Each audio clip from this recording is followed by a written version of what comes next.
لفظ کر بھی کیا سکتے ہیں، قائل، مائل، گھائل اور بس۔ شوق ہی نہیں رہا کہ خود کو ثابت کریں، اب تو آپ نے جو سمجھ لیا وہی ہیں ہم۔ جب انسان اچھے لوگوں سے بھی ڈرنے لگے تو سمجھ لیں کسی نے نہایت سلیقے سے مان توڑا ہے۔ اور کسی کو بدلنے کی کوشش نہ کریں، ان روحوں کو تلاش کریں جو شروع سے آپ جیسی ہوں۔ کسی کے بارے میں غلط گمان نہ کریں کیونکہ آپ اس کی زندگی کی الجھنوں سے واقف نہیں ہیں۔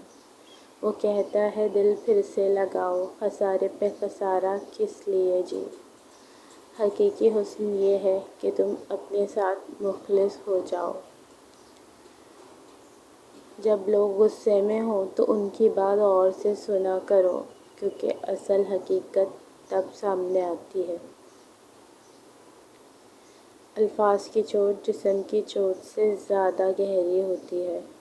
اچھے لوگوں میں یہی خامی ہے، وہ سب کو اچھا سمجھ لیتے ہیں۔